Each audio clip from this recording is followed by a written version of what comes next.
One day, in the times of Buddha, a man died and his son wanted to ensure his father goes to heaven.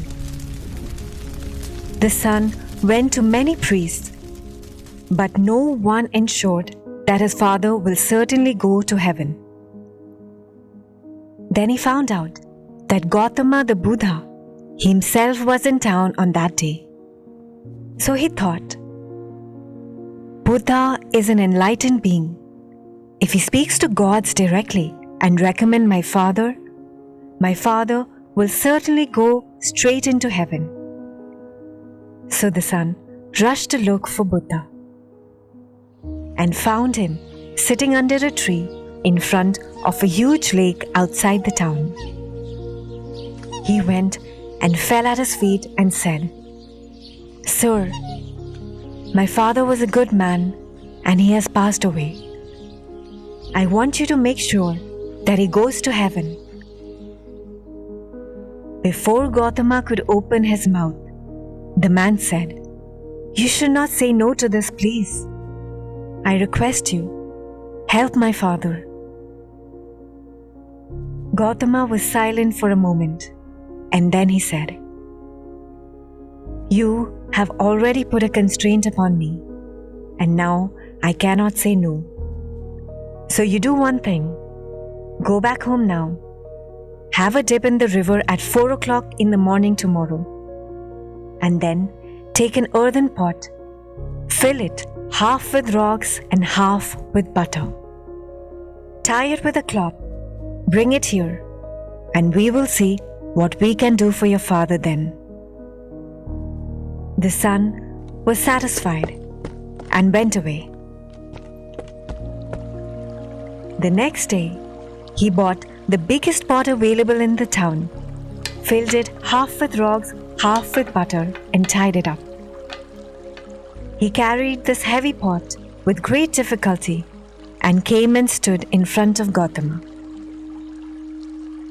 Gautama looked at him and said, Go around this lake 3 times and come. So the man walked around the lake 3 times carrying the heavy pot and then came and stood in front of Gautama again. Gautama looked at his tired condition and then said, Okay, now just walk into the water with the pot till the water comes to your chest. And so the man went in. Gently let the pot in, Gautama said. And the man left the pot and it went in and sank.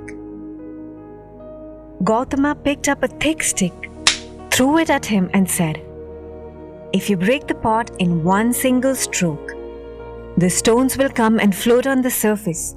The butter will sink. Then your father has made it to heaven. The man took a deep breath and then, in one hefty stroke, broke the pot. The butter came up, but there were no signs of the rocks. He looked at the sacrilege. Butter came up. Now what to do? He looked at Gautama and Gautama said, I'm sorry. Your father did not make it. What? Said the man, feeling totally shattered.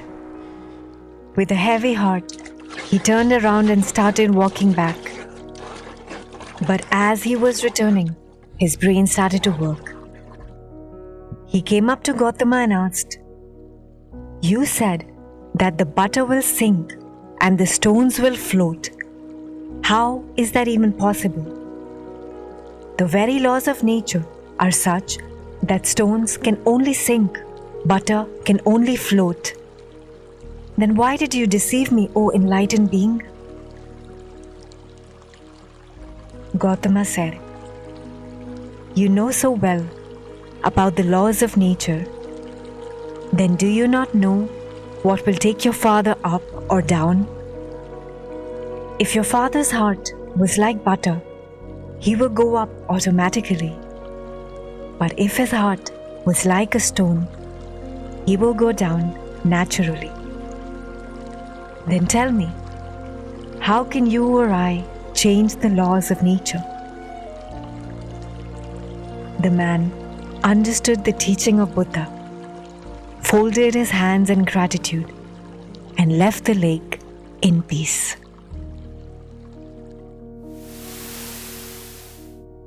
So, my dear friends, we must have softness for others in our tone, in our behavior, and in our hearts. And we should live lightheartedly, without holding grudges and resentments, without making accounts of the wrongs done to us. This way, we will automatically live in heaven here and now. But if we live with a heavy heart, if our heart has become like a stone for others, then our miserable state will pull us down already into a living hell. So how we live, what we do, what we think and feel, not only has repercussions for life after death, but also for the life here itself.